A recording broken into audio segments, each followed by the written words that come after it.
Tea time, yeah, making a difference, one cup at a time. Tea time, yeah, this is tea time, yeah, making a difference, one cup at a time. Tea time, yeah. So be sure to grab your tea, grab a seat, and tune in to Miss Liz. Tea time, making a difference, one cup at a time. Tea time, yeah. Tea time, time.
Well, welcome. We are here for the last tea time this week, and tonight I am joined with the amazing Ashley Weckesser.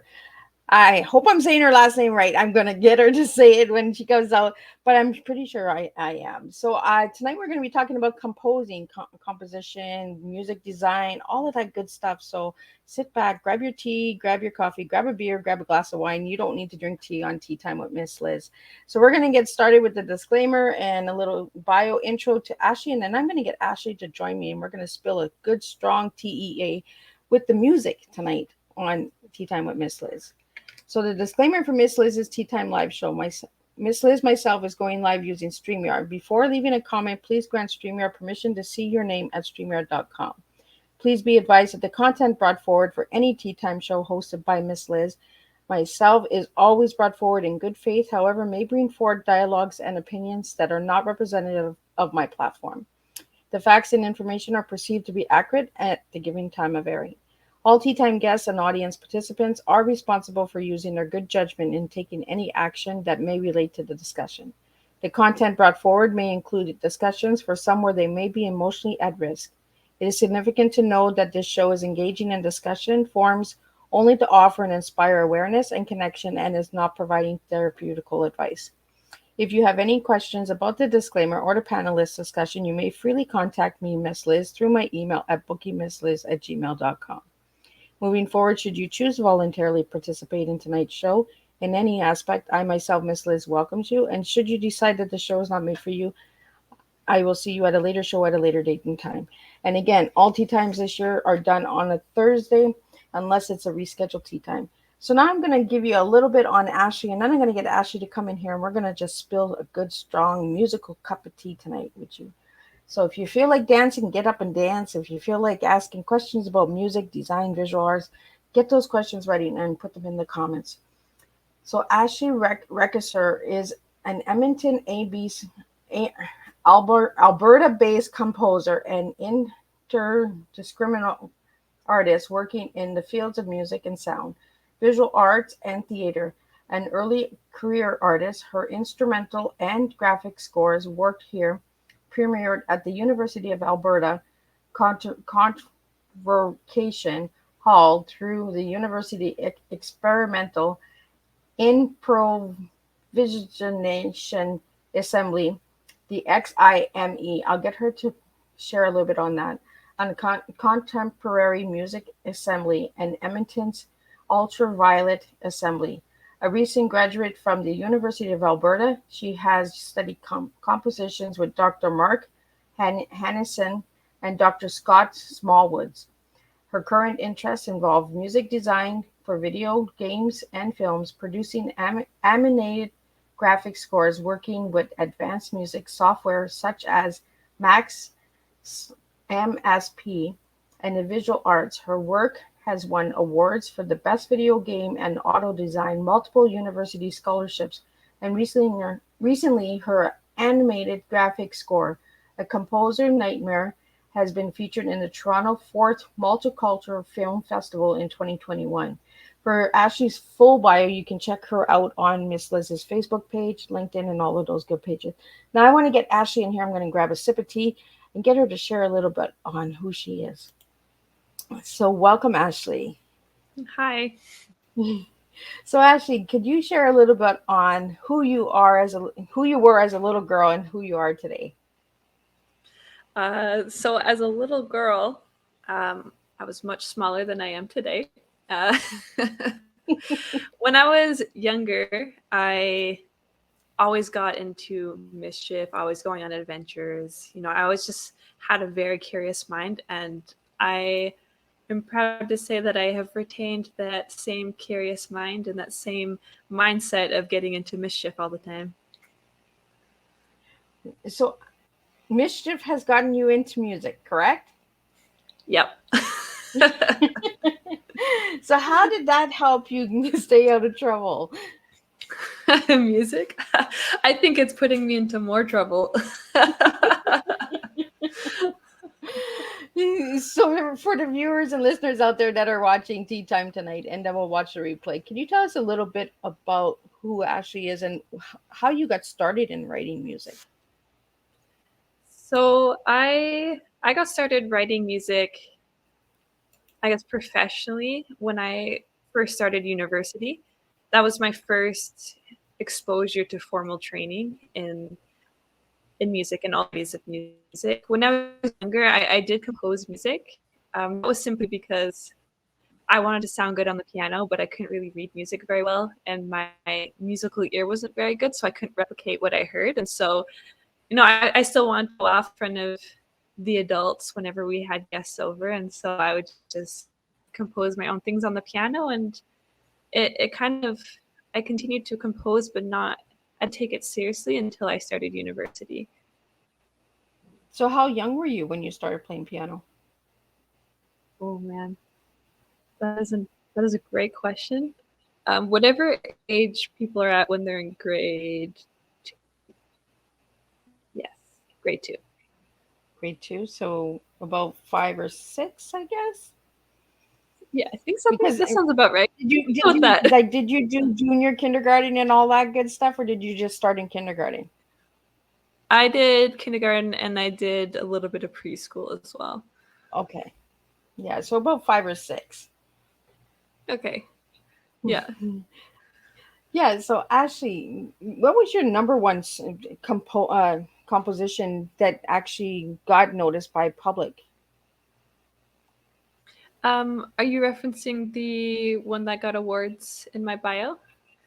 Yeah, is that the first one that like really got like the most notice, like the most Yeah, I guess. recognition? Like, Yeah, I guess like in terms of publicity, simply because that was with the University of Alberta, and I was taking a course where we had to design a video game from start to scratch in the course of 3 months. And so I was in charge of audio and music design. And then at the end of both the semesters for that year, Bioware, a major video game company here in Edmonton, would host awards. And um, our video game got submitted for multiple awards, and then it won the best audio and sound design, which was really exciting. so how long did that take you to do? My deadline was 3 months, but I don't know. I felt like I was very inspired with this video game. I was having a lot of fun with it. So I'd say after a month and a half to 2 months was when I was fully done the audio for it. That's cool. So, like, does the music just come to you, Ashley, or are you sitting with a notebook and writing it out? Like, how do you come about doing this? That's a really good question. I wish I had a straight answer for you. Oh, I think I lost her. Where'd she go? I think we lost her. Let me just find out where she went. There we go. She's a bouncing little rabbit, this one. Yes, you know my secret. In the hole. We were talking about rabbit holes before we started this tea time. Yeah. I can't remember exactly where I left off, or what was the last thing you heard? All I heard was bloop, and you were gone. So That's my secret. Um, I guess more often than not, if I feel inspired, um, I find that the music really just kind of comes to me, and I guess to give a visual with it, it kind of just flows out of my hands because I compose on my keyboard, and it just kind of happens, I guess, which is kind of a really non-descriptive way of saying it. But I feel like that normally happens if I'm feeling very inspired and like feeling like, yes, I can write this piece. And I know exactly how it should feel, not necessarily how it should sound. Whereas then there's other times where, I'm completely stumped because one, it could be a project that I'm not inspired about, or two, it's a completely new genre that I have no familiarity with. And so for those, I often find myself just sitting and thinking, and sometimes I write down, but I'm a very visual person, I guess, in my head. So I like to prefabricate things in my mind first, and then I can make things, if that makes sense. So do you write it out like after you've done it on the keyboard, then you go back and put it onto the notebook, or? It's quite rare that I write it down on paper, like sheet music. Okay. It depends on the nature of the project. So if I'm writing something for live performers using your typical instruments like cello or piano or voice, then for sure I will write down on the paper. Sometimes I won't even be using my software. I'll go straight to the paper. But if it's just soundtrack stuff for video games, I won't write it out because I don't have the funds for these projects to hire performers. So it all comes from you. Everything is all you. Yes, for the most part, yeah. Well, that's good though, because you're showing the other ones out there that you don't need that big team. Sometimes you can just do it. It might take a little longer, but you're showing them that what it is possible to do it on your own. And I really that's really inspiring, because for the younger generation that are watching Tea Time and that will check it out later, they can say, you know what? Well, she did it by herself. Let me try it. So if you don't try, you don't know, right? Well, exactly. No, you're totally right. And like I found that it has been very challenging working with my resources that I have. I have a potato for a computer, and I have some like I don't have all the things I would like to have basically as a producer or a composer. And so I have to accept that, it's not going to sound like a lot of the movie scores, but the quality behind it can still be, or I guess the intent behind it can be just as good, if not better in some instances. And I find it also fuels my creativity because that's limitation to me and kind of forces me to explore different avenues, which has been helpful. Well, and I think it also shows you baby steps, right, to getting to that big film score. And that, we all have to start at the bottom and build ourselves up and slowly. And you've got some amazing awards here. So, like, I think you're doing awesome. Thank you. So, how many instruments do you actually play, Ashley? Oh, man. That is a great question. So I've studied a lot of instruments, and I feel like I'm quite familiar with a lot of the instrument families, like strings, woodwinds, brass. And so with that being said, I feel like it's very easy for me to pick up any instrument and to be able to play it. I don't think I could perform at a professional level with most of these instruments, but I can play these instruments and compose a little melody on them. So professionally, maybe 1, 2, but to compose on any instrument. So, where did you get the love of music? I feel like I've always had it. I think my love for soundtracks, though, I can kind of pinpoint a time in my life where I just was completely taken back by a soundtrack. Um, so I love music. Music has always been a part of my life, but I was in Europe at the time, and one of my friends played a song.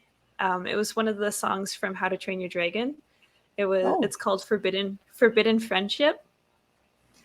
Like I remember sitting there listening to it for the first time on these little crappy computer monitors, and like I was just in awe. Like this is a beautiful song, and it brought me to tears. Music tends to bring me to tears, but I just sat there crying, and this is the first time I've ever cried over a soundtrack, and I was just like, wow, this is absolutely amazing. And like it just, the way that it interacted with my emotions and the way that it moved me and brought me to tears, I was just dumbfounded. I'm like, this is beautiful. What did I just stumble across?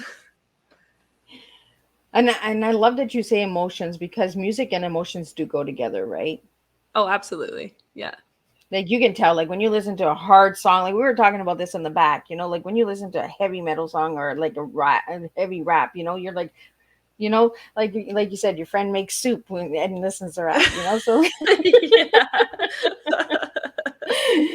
so what do you turn to when you're making soup? I probably turn to ABBA. Oh, well, look at you. She's like boogieing it and disco dancing, making soup. Oh, yeah. You got to put all those moves into the soup. Right? Extra flavored. Dance on the flow, right? And if anybody hasn't seen ABBA, you should go see ABBA, because that is a good movie. So I want to talk to you about a little bit about sound design, because we have a couple young viewers that are listening, and they want to know a little bit about sound design. So how did you get into that, and where can they get into that? So sound design is very different from music design. So in my experiences, I've been the only audio person on my team, and so I've typically been in charge of both. I got into sound design as a consequence of my degree. I got a certificate in video game development, and so, like I said before, I was the only audio person, and so just naturally I got into more sound design. But as I worked on some more projects that branch away from the genre of video game, it's been interesting integrating sound design and a lot of other musical elements in with the actual musical score and kind of have them interact with each other. And so if you want to get started with sound design, a good place to start is simply building up your own library of sound effects, or just listening to your surroundings and seeing what you like and what you don't like, figuring out where these sources come from, how you could replicate them, and then just take a video off of online somewhere, a video that you have, and try putting your own sound effects to it. So sound design is more like breaking of glass and stuff like that, right? Yeah. Okay, compared to the sound of music, where it's the flow of the keys and the organs and stuff. Yeah, that's okay. The music composition part. Okay, so that's where the difference is. So yeah, because we had a question here. So what was the difference? So yeah, we kind of answered it as we were talking about it. So and the visual arts. What is it about the visual arts that really grabs you, Ashley? I'm a very visual person, and so naturally, if I think that something's striking, it's going to really impact me and captivate me.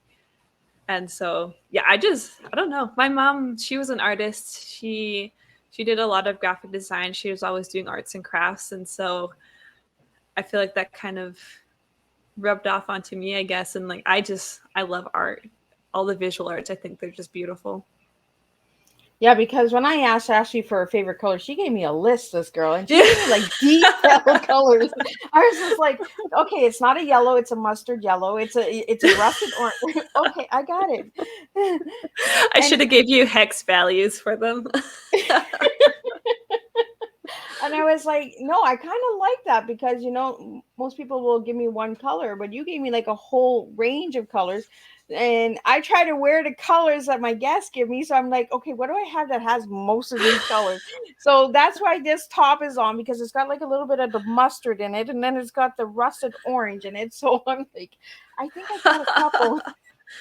It's a beautiful palette. Well, thank you.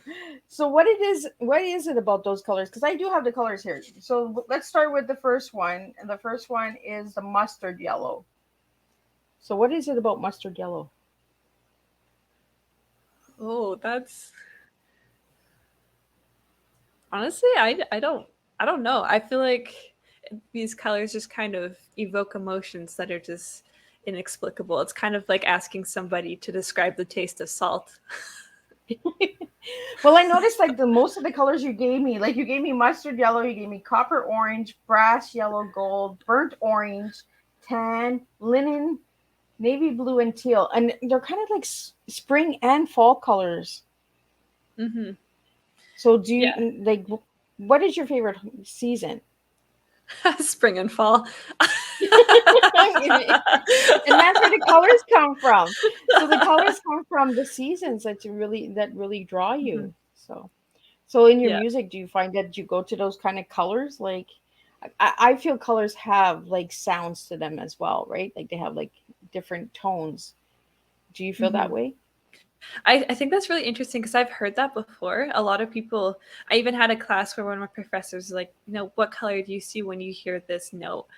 And to be honest, I've actually never seen colors with music. Oh, I kind of see shapes and shadows because to me, the music tells me a story rather than a feeling. And it's from the story that I derive feeling. So I kind of like my mind seems to add a little extra step in there and insert shapes instead of colors.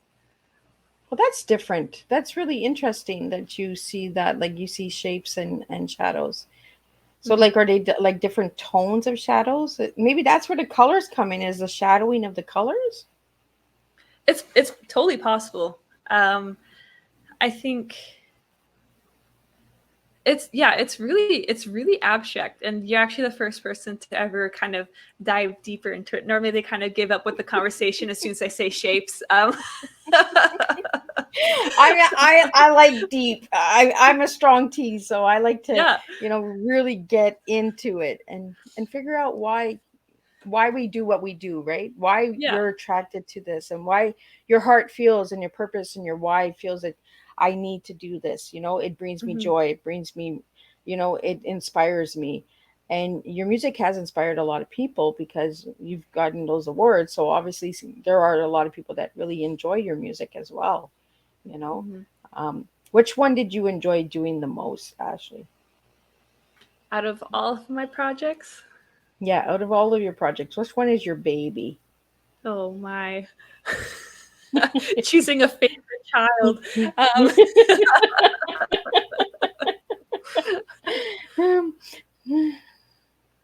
oh boy, my brain's freezing up. It goes like this one. Wait, no, this project.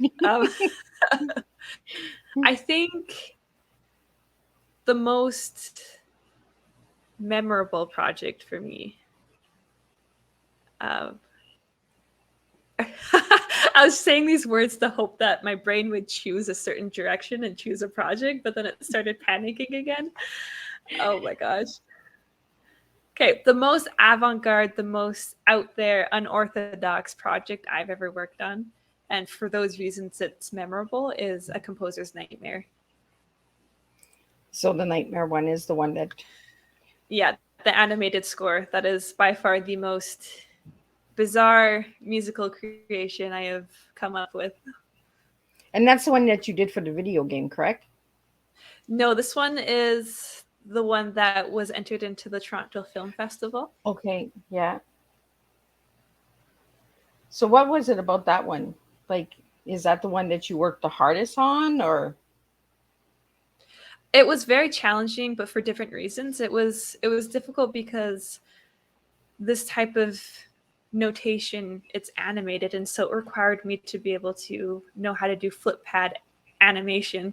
So basically I had to draw out the score then draw it out again with one note moving a very tiny increment at a time, and like having all these layers and layers and layers. I think there's like probably over 1,000 images just to create this short. Wow. And how long are your compositions? That normally depends on the project. So a composer's nightmare is around 10 minutes in length. Oh. So 10 minutes. Go check it out. Check out that and check it out. So Ashley, you also like to do collaboration. So what do you like to collaborate with? Is it music? Is it visual arts? Is it the films? What do you like collaborating on? Honestly, anything. When people come to me with a project like, hey, do you want to do music and sound design for this? I plan to do X, Y, and Z. I'm like, yep, absolutely, count me in. The ideal collaboration for me is to someday score for a film. I would love that. That would be amazing. So that's your dream, is to get into the films, like Yeah. the scores of films. I think you're already halfway there, girl. Thank you. You never know who come knocking on your door and say, Ashley, come and help me. Oh man, the day that happens, I'll probably cry. I'll be so excited. So Ashley, we have a question here about emotions. When you're writing a composition, when you're creating a piece, do you cry? Do you laugh? Do you giggle? Like, they want to know what your emotions are when you're creating. Yes, I definitely express them. And if you were to be a fly on the wall during my creation process, you would think I have gone mad. Because I not only express those emotions, I also talk to myself. I talk to my computer. Like if something goes wrong, I'm like, what are you doing? Like, what? Why'd you do that? Yeah, she goes down that rabbit hole. yeah, it's quite the sight. I think it's a good time to ask Ashley, what is your tea? What words would you give me for your tea tonight? Yes. I'd say teachable, eccentric, and adventurous. Oh, do you want to tell me why you picked those words? Yes. So teachable, I love to learn. And so I hope that for those who are teaching me and who have taught me, assume that I have a teachable attitude. I like to be teachable. So, because, I want people to teach me things. Eccentric, because I'm eccentric. I'm crazy. I am not afraid to go outside of the norms, to explore the unknown, to be unorthodox. I'll wear sandals and socks midwinter, I'm that kind of person. And then adventurous, I love, it kind of goes with eccentric a little bit. I love exploring the unknown. I have a very inquisitive and very curious mind. And I'm not afraid to explore my questions as well. And so I love going on adventures. So where's the craziest adventure you've ever gone to? Or have done? I think the craziest for me was going to Taiwan for 6 weeks. Oh, do you want to share a little bit on that? Yeah, I was I think halfway through my university studies at the time, and I felt like I really need to just get out of the country, just go traveling, because I also just love to travel. But when I travel, more often than not, I feel guilty if I travel just for myself. I don't know. It's just this weird feeling I get with selfish traveling, I guess. I don't really know how to explain it. Anyways, and so I was just trying to think of opportunities for me to go abroad where I wouldn't feel guilty and like I could, maybe help somebody or do something. Anyways, I was in a lecture for Earth and Atmosphere Sciences. So I was learning about rocks at the time. Super random. And this group comes in and they're like, hey, we are this volunteer organization. We're looking for volunteers to go abroad and to teach in various schools. I'm like, well, sign me up, like right away. I'm in. Yeah, I'm like, this is perfect. Thank you, rock class.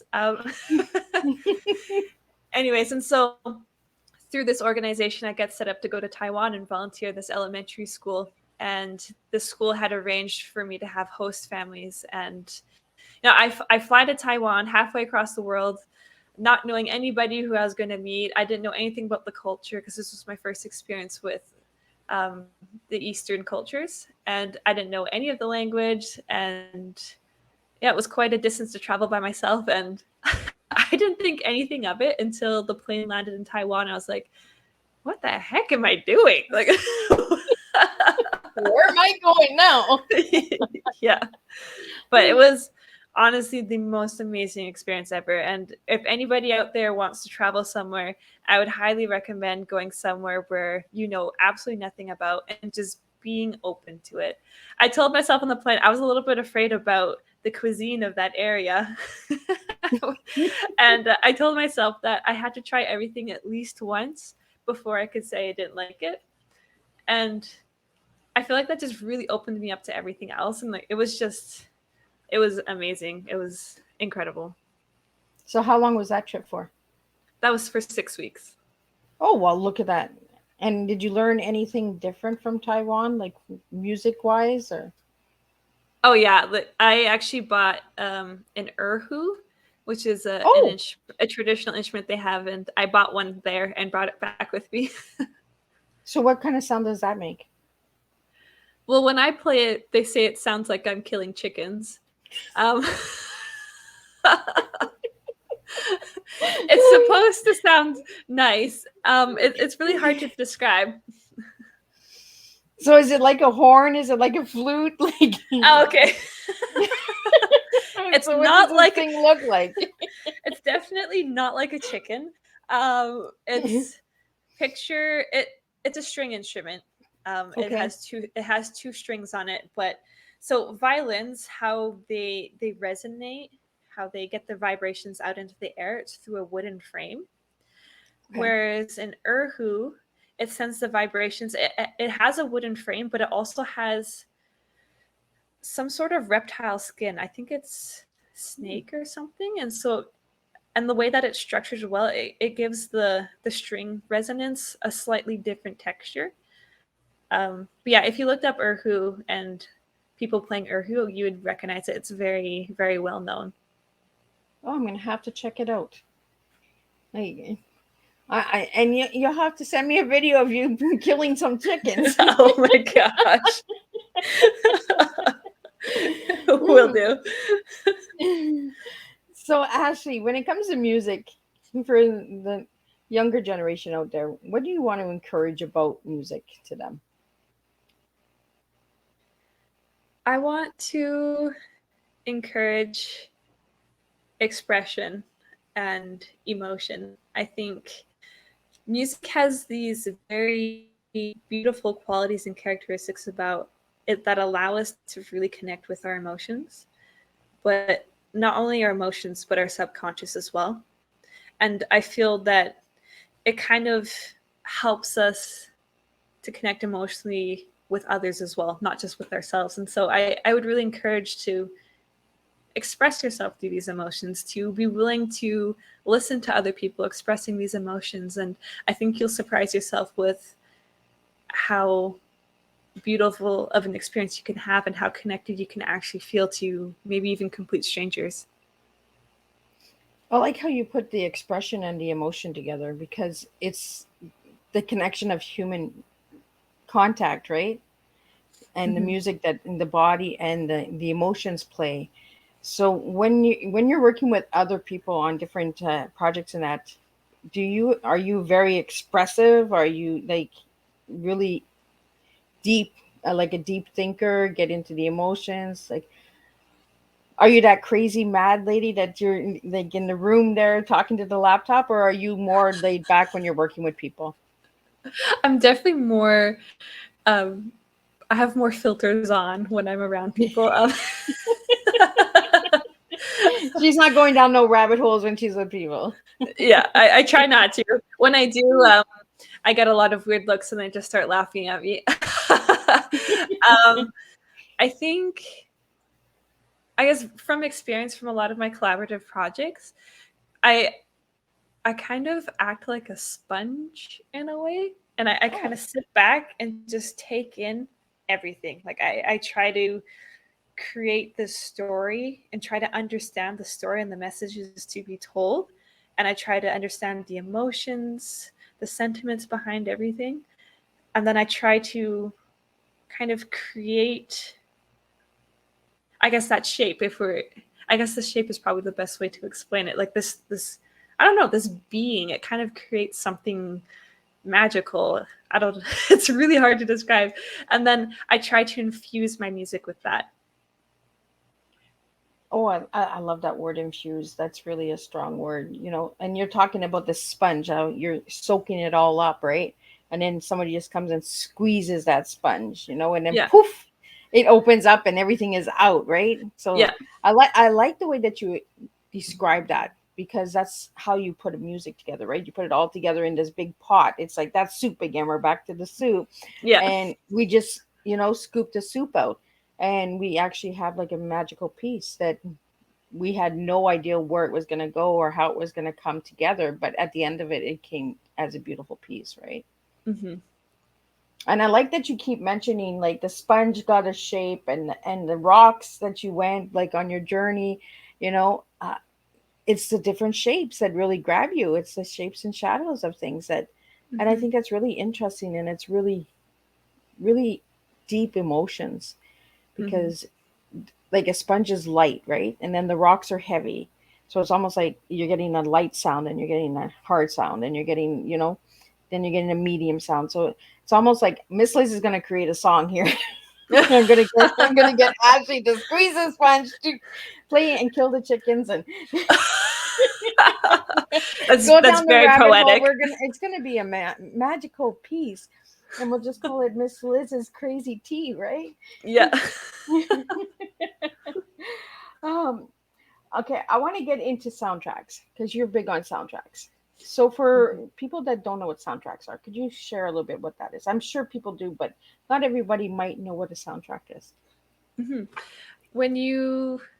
Basically, a soundtrack is just a piece of music to accompany linear media. So it's typically for film, or I guess maybe I shouldn't say linear media, because it also soundtracks are in video games, which is very much not linear.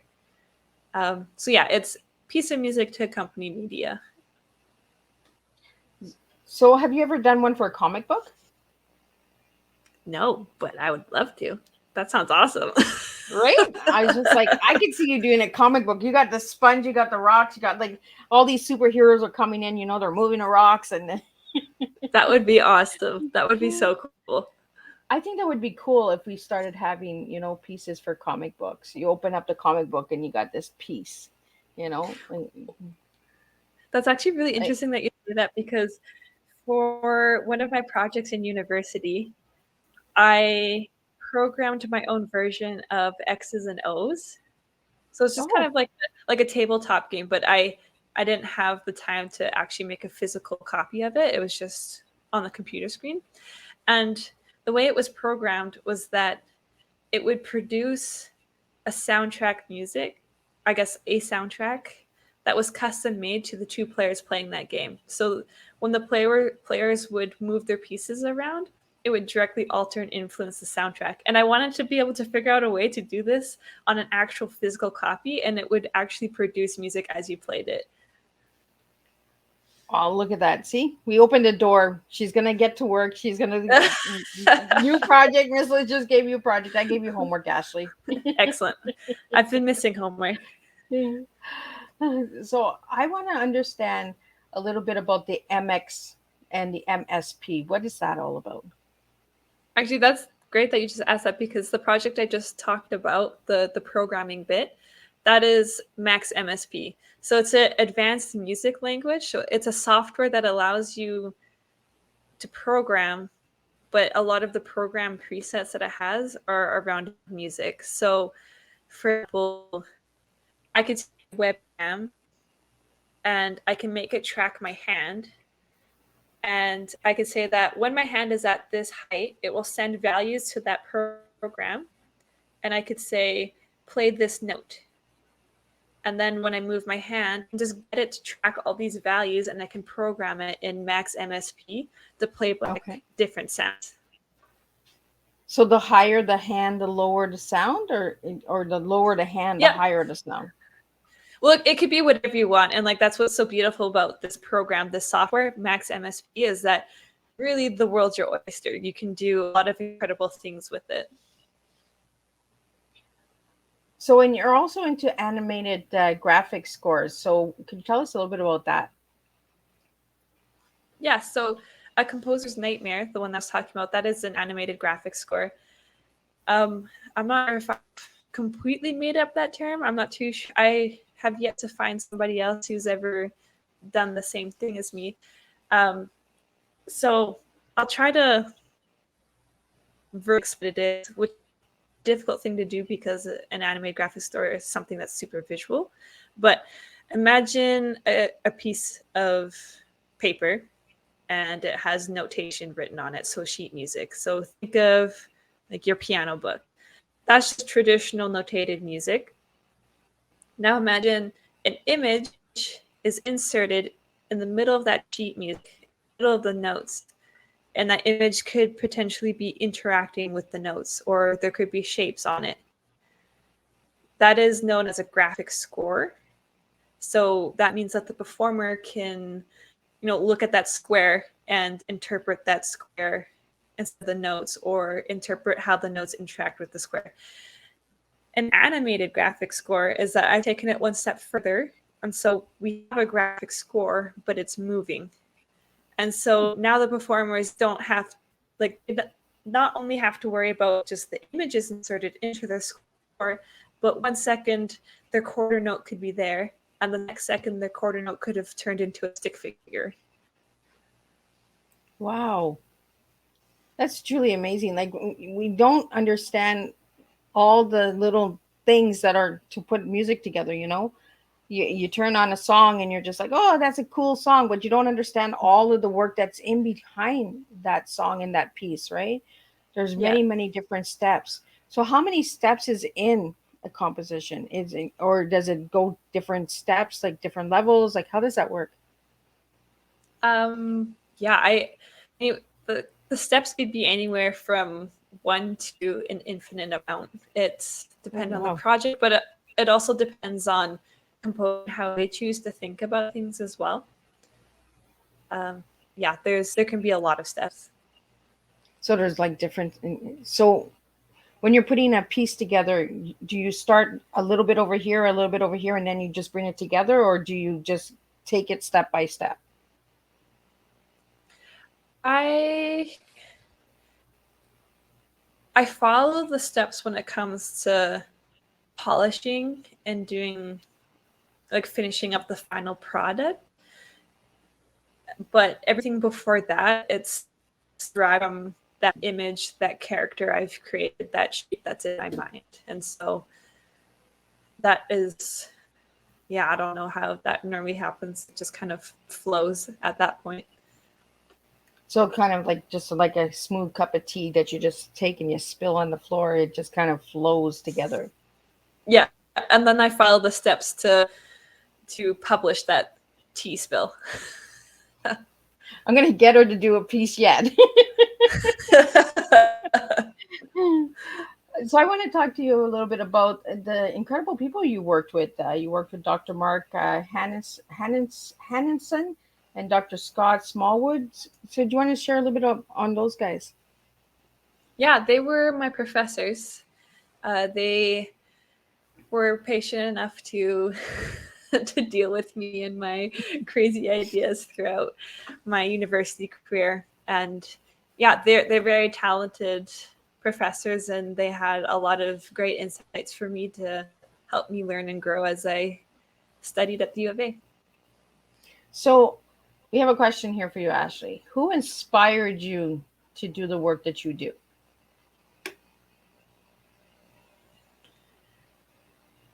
Oh, that's a great question.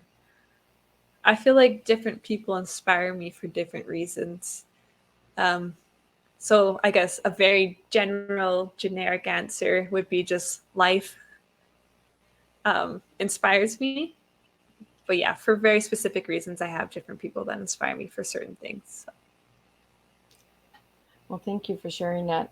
I want to get into your one word. When I asked you to give me one word to describe yourself, you gave me rejuvenate. So why that word? Oh, was that to describe myself? Yeah, that was to describe you. Oh, I thought it was to describe the colors.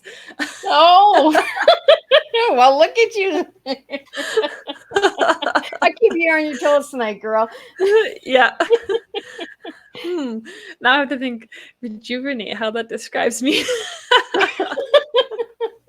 Okay, so share a little bit on how it describes the colors that you gave me. They're very natural toned colors. And as we discussed, there are a lot of spring and fall colors. And I find that spring and fall both are a time of rejuvenation because new life and new death are both very important in I guess in a cycle together, and they're both rejuvenating in their own respective senses. So I'm going to put you on the spot, Ashley. So Excellent. Give me one word that describes you as a person. One word. Passionate. And why that word? I get very excited about everything. My friends can attest to this, but there's just to give you an example of what it's like for me sometimes. I found some dice. They were 6-sided dice, and there were 6 of them, and they were made from gemstones. Oh. And I was so excited. I was losing my mind. I was very verbal about my excitement, saying over and over again, "Isn't this awesome? Isn't this awesome?" Like, yes, Ashley, we've already told you 10 times how awesome it is. And I sometimes get so excited that I can't sit still when I'm super excited about something, and sometimes my eyes start watering up. It really sounds like I cry a lot, but I don't know. It's just really cool. And where did you find these dice? I found them at a market. So did you write a song about them? Not yet. Not yet. Oh, not yet. So she's working on it. So are you working on a project right now, Ashley? Yes, I'm working on many projects. So do you have anything coming out soon? Yeah, actually on May 20th, I believe, I have a single that I'm releasing because on the 19th, 2 of my friends are getting married. And so I composed a song for them to dance to for their first dance at their wedding. That is nice. Yeah, and I decided to release it the day after they got married just so that, they couldn't hear the song before their first dance. So I had to keep it secret. Well, that is really nice because that's something that, you can't, it's really personal, right? It's one of a kind, nobody else is doing that. I think that's really nice and special. Thanks. So what message do you have for the kids or even adults that are into music? What message do you have for them tonight? Keep exploring it and don't be afraid to try things, whether you want to listen to a new style or you want to perform or you want to create music. Just do it. It's very rewarding and it's a beautiful thing. So where can people go to learn? You're doing yours from home in your little studio, right? So can they do it from home? What instruments do they need? What kind of material do they need to get? There are a lot of resources online. YouTube is just a hub for tutorials about anything you could ever want. So there's a lot of great tutorials on YouTube for producing music and where to start. What's really important is to have something we call a DAW, a digital audio workstation. Okay. And that's essentially a software on a computer that kind of takes MIDI input, or you can put recordings into, and that's where you can change and alter the music in there. It's kind of like the headquarters, I guess, for of audio related softwares or hardware. So I want to get into, you have it here that you feel that music is storytelling. So why do you feel it's like storytelling? I personally think that all music tells a story. I think the reason behind that is just because it's so visual for me, and I feel like I see and feel the story. But I also feel that the emotions behind music help in the storytelling as well. And so I guess I'm speaking about music that doesn't have lyrics, but even if you listen to music with lyrics, the lyrics are telling a story. Soundtrack's a little more difficult to grasp the story just because we don't have lyrics telling us verbatim what the story is. So in your bio here, it says, it is the bridge by which we can cross into the land of our subconsciousness. Subconscious? I think I'm saying it right. And transcend our self-awareness it inspires. So what do you mean by that statement? So I'm the strong believer that music possesses qualities beyond our comprehension. And the reason why I believe in that is just simply reflecting on my experiences with music. And I also took a music therapy course when I was in the University of Alberta, and I did research on the physical impact of music on the brain as well. And it's really, truly an amazing thing. And music has the ability to activate areas of a brain that normally don't get activated by regular activity. And so with this increased activation of the brain, kind of helps us to have this increased awareness and ability to perform, whether that be physical tasks or mental tasks. And I really think that music helps us to really connect. It's kind of like a conduit by which we can actually understand a little bit more about ourselves. We can understand our emotions a little bit more. And this topic is a lot of what music therapy dives into, because music therapy is typically just, it's using music to heal, whether that be mental or physical. And that's something we really don't talk about, right? Mm-hmm. We don't talk about music therapy very much. So when does music therapy come into, is that during like when someone has Alzheimer's or dementia, or is it like to overcome trauma? Like when do we use music therapy? For all those examples you listed, as well as music and audio cues have been used in physiotherapy as well. So, for example, there's a case study that I had read that somebody had brain damage. And so in their physiotherapy, they started playing musical tones, and it would light up areas of the brain because they had the monitors hooked up to their patient. And it would highlight areas of the brain that were activated and they weren't damaged. And so basically this patient had to relearn basic skills. And our brains are very moldable. They can change. And so when they played these tones, and then they would teach this patient a basic motor skill, like picking up a cup, they were actually able to regain those skills even though the primary area was damaged. But because the music activated the other area and made it accessible when learning those new skills then got inserted into that new area. And so they were able to regain their motor skills. And like, that's just like a very surface level understanding, because I'm by no means an expert on it, but it's incredible. Like, even if people go running, they'll often listen to music that has a good beat. And like that beat helps us activate our muscles and keeps us going with that as well. So physiotherapy, if you're trying to, work on your legs, or you're trying to work on your gait, like you're walking, they'll often play beats at a regular beat to help the patient. And that's a topic I haven't had on Teatime, and I think that's really an interesting topic to bring to the table, is music therapy because like you said, for physio and for dementia, for mental health, and exercising.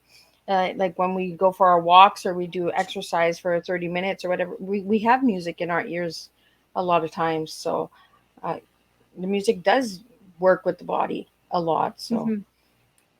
So where did you go for music therapy? Was it in Alberta or? It was a course that I took just when I was at university. It was a supplementary course. And so it was just one semester. And the professor was a music therapist, and she just taught us the basics. And it was really interesting. I was skeptical at first. I was like, yeah, right, music therapy. I mean, like, I love music, but I was very skeptical about it. But now I'm like totally sold on the idea. I was like, wow, I'm a fool. Well, I really love your attitude, Ashley. Like you're really cheerful. You're very sometimes we have to be silly. We have to be goofy. When our anxiety gets to us, and the stress, and Mhm. we feel like so many people are like looking at us. We just gotta be silly. We gotta go down that rabbit hole. Like you popped out and then you pop back in. Yeah. It's just the way life works. Sometimes we just gotta go down the rabbit hole and we just gotta be fun. We gotta have that excitement and that. So I really want to thank you, Ashley, for joining me tonight on Tea Time. I've had a blast. Like it's been exciting, and I've learned so many things. I got so many little notes here, but I really think music therapy is something that Miss Liz needs to bring to the table. So thank you for that, Ashley. Mhm. I really, really appreciate that. So, uh, is there any way we can hear a piece from you on the spot? Cool. On the spot. I think that'll have to come from your end. You can look up, I have some pieces on my website if you'd like to. Let me see if I can get that going. And I just want everyone. So, Ashley, if anybody would like to reach you, how can they reach you? You can go to my website and then go to the contact page, and that is probably the best way to reach me. And what is your website for the audio people? It is aweckesser.com, and I'll spell that out. It's AWECKESSER.com. Awesome. I'm just going to see if this is going to work. I'm going to see if I can do it. If I can do it, we're going to listen to a little bit of Ashley's piece here. Do, do, do. I haven't done this in so long. I should have thought of doing this a little earlier. Okay, share screen. Let's go. Where are we going? We're going share screen. And we're going Okay. here. And we're going to share with the audio. So I'm going to just put this on and we're going to just close up tea time with listening to a little bit of Ashley's Undying I have here.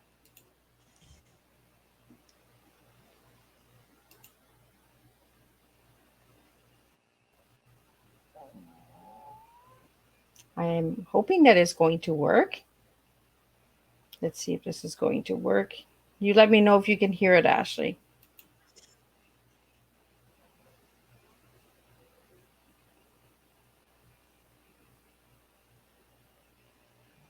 So far, I don't hear anything.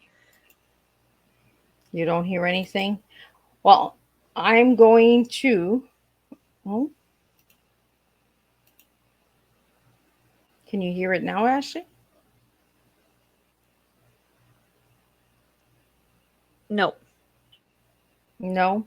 Well, we tried it, but I'm going to put it up. And Ashley, I really want to thank you for joining me. And we're going to get it play. I can hear it, but I don't think anybody else can hear it. So I want to thank you again, Ashley, for really just opening that door and the music for everyone out there. And again, check out Ashley's website. Check her check out the work. And if you'd like to connect with her, collaborate with Ashley, you're more than welcome to. If you need to connect with Ashley, you can always reach out to Miss Liz and I'll connect you to. I love collaborating as well. So if you ever need anything, Ashley, I'm just a cup of tea away. I want to thank all the listeners and viewers tonight, all your questions that came in. Ashley, I want to thank you for your silliness and your and openness and different interview. This is what I love about Tea Time. It's always different. So, and I will see everyone next Thursday with 3 shows, 3 new topics, and we will see you all next Thursday, 10 a.m., 3 p.m., and 7 p.m. And again, thank you, Ashley, for joining me tonight on Tea Time.